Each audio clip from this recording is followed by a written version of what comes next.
Sem muita enrolação, o Fluminense fica no empate com o Rivadavia em jogo pouco inspirado, Hulk sai sob vaias. Nossa, foi um show de horrores. Para variar, a Fluminense não conseguiu fazer uma boa partida. Antes da gente continuar fazendo a análise do jogo, não deixe de curtir, compartilhar, se inscrever, dar essa moral pro canal. Sua participação é importante. Fale o que você achou. Solta aí suas emoções nos comentários e nos ajude a engajar. Mas vamos lá. O que a gente tem para falar desse jogo? Que esse jogo foi bem abaixo, para variar. Primeiro, o Zubeldia escolheu uma escalação no modelo tático que eu nem achei tão ruim, tá? Essa é a verdade. Achei que poderia dar certo.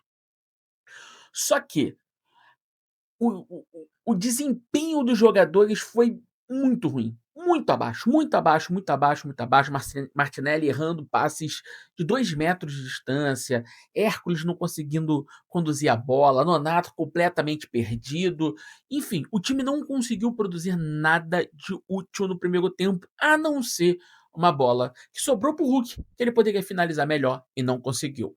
Se tinha algum ponto no primeiro tempo que a gente pode minimamente elogiar, é o Soteldo, que tentou bastante. Não conseguiu, é fato. Não conseguia cruzar, sempre muito encaixotado, mas ele tentou, não deixou de tentar em nenhum momento. E a zaga foi segura. O jogo terminou 0-0, o Fluminense não sofreu gol, mas faltou aquilo que a gente mais estava preocupado: o gol a favor. Fazer gols, que era na figura do John Kennedy, ele está machucado, não tem quem faça. A escolha do Hulk com o Castilho não era um problema para mim no primeiro momento. Só que o Fluminense não criou oportunidade de gol. Não criou nada. Castilho, mais uma vez, não foi bem, fato. Mas o fato dele não ir bem não significa que o Hulk não foi pior. O Hulk conseguiu ser pior que o Castilho hoje. Nossa, completamente ruim no segundo tempo, quando o Castilho já saiu, entrou o Canóbio, entrou o Lúcio. No primeiro momento, o Fluminense parecia muito bem no jogo, com o Lúcio imprimindo velocidade junto com o Canóbio, parecia que as coisas iam acertar. Durou 5, 10 minutinhos. Depois o time já entrou numa draga de novo, absurda, absurda. O Lúcio, um cemitério de jogadas. Não conseguia dar prosseguimento das jogadas. Impressionante. O Lúcio, que a gente tanto enalteceu, subiu. Trocaram o argentino. Pegaram um outro jogador na mesma estatura e falaram que é o Lúcio. Porque não tem como ser o mesmo jogador de antes. Impressionante. Cano entrou e aí pouco pôde fazer. Ainda isolou uma bola que poderia sair o gol do Fluminense, mas ele isolou a bola.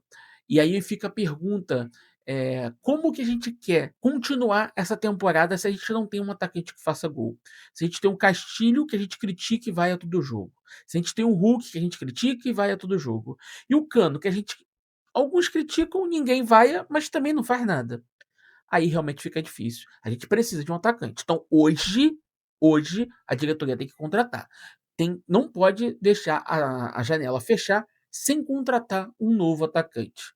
Tem que substituir o John Kennedy. Os três não estão valendo um. E o Fluminense precisa. O Fluminense não tem um atacante na base que possa cumprir essa função dentro da área. Precisa contratar. Vai ter que abrir o caixa, vai ter que se endividar, vai ter que fazer qualquer coisa. Não tem como fechar a temporada sem um 9. Vai acontecer muitos desses resultados ao longo do ano. Fluminense empatar, vai não sofrer gol, porque está tendo uma zaga sólida, mas e o ataque? Não vai fazer gol? Vai ficar por isso mesmo. Então, diante desse cenário, o Fluminense vai precisar contratar. Mas eu acho que depois a gente pode falar sobre isso em algum outro momento.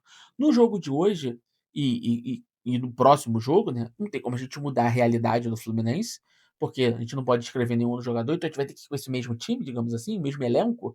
Então o Fluminense vai ter que fazer alguma coisa.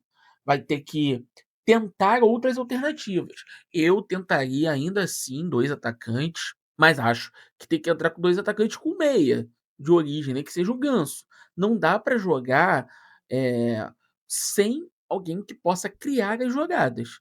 O Fluminense não conseguia criar. E essa falta de criatividade acabou resultando no Fluminense não conseguir pressionar em nenhum momento o Rivadavia. O Rivadavia ficou muito confortável no jogo, muito bem postado defensivamente, mas tranquilo. Até conseguiu algumas oportunidades, mas o Fábio salvou.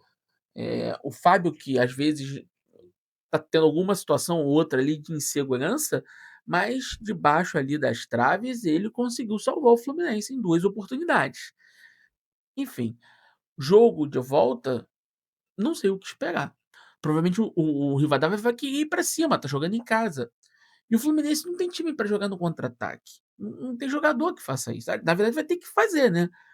Eu, por exemplo, no próximo jogo, eu colocaria um ataque com, Savarino, Soteldo e Serna de centroavante, pra jogar em velocidade. Não colocaria nem Hulk, não colocaria Castilho, não colocaria, Cano. Eu colocaria o Serna de centroavante. Correria no time. Mas enfim, o que que vai acontecer? Não sei. A Arana saiu no protocolo de contusão, ou seja, não vai jogar o próximo jogo. Acho que tá fora do jogo da Libertadores, não tenho certeza. Enfim, talvez não, né? Não sei. Eu acho que tem que ficar um jogo fora. De qualquer jeito, eu deixaria fora. Tá dando descanso para a Arana, porque não tá contribuindo. O René consegue contribuir um pouco melhor. Eu não sei, é desesperadora a situação do Fluminense, porque a gente não consegue encontrar alternativas dentro do próprio elenco. A gente não consegue olhar para o elenco e falar assim: se eu fizer isso aqui ou aquilo ali, o time vai melhorar". A gente não consegue ver isso. Muito pelo contrário, as alternativas vão sendo feitas, então o Zubeldia vai tentando ajustar o time e o time não corresponde. Continua a mesma coisa. Então, para mim, só tem 2 situações, tá. Aliás, só teriam 2 situações diante desse cenário. Normalmente, quando um elenco joga desse jeito, de forma apática, sem conseguir, cai muito de produção, ou eles, não estão satisfeitos com o treinador, o que eu não acho que aconteça, porque as notícias que saem é que o elenco gosta do Zubeldia. Saiu uma notícia do Danilo Dantas, do Globo, e ele fala que o elenco, eh, gosta ali do método do Zubeldia, então não é esse o problema. Ou tem problema com a diretoria, salário atrasado, alguma coisa do gênero. Mas não tem como a gente saber. Pelo menos se não sair as notícias, né. Se não vazarem isso, a gente não vai saber, porque não tem explicação para essa queda vertiginosa de desempenho. Não tem. Acho que a única vez que eu vi acontecer isso com o Fluminense foi lá em 2005, não sei se vocês lembram, quando o Fluminense jogava com o Abel Braga, o Fluminense estava lá pronto para ir pra Libertadores e faz uma sequência horrorosa. Foi porque a diretoria falou que ia dispensar um monte de gente, ia trocar todo o elenco por causa da Libertadores. Aí os jogadores jogaram de sacanagem aquela reta final. Foi a última vez que eu me lembro de uma queda tão brusca de desempenho no Fluminense, entre um período e outro. E agora eu estou vendo. É assustador. Não é só não é igual 2023, 2024. 2024 inteiro o Fluminense não jogou bem, né, com o Diniz. E aí o Diniz cai, muda o método de treinamento, muda tudo, e aí o time joga o que dá para o gasto. Então não consigo enxergar isso. Mas dessa vez não, mesmo treinador, mesmo método de trabalho e uma queda extremamente acentuada de desempenho. Eu não sei o que pensar. O que vocês acham? Vocês acham que tem alguma coisa? Deixa os comentários aí. E eu vou encerrar o vídeo, porque senão eu vou ficar aqui só resmungando e ninguém merece 200 horas de, vocês me ouvirem só resmungar. O que eu acho é que é desesperador essa situação. Mas é isso, valeu e fui.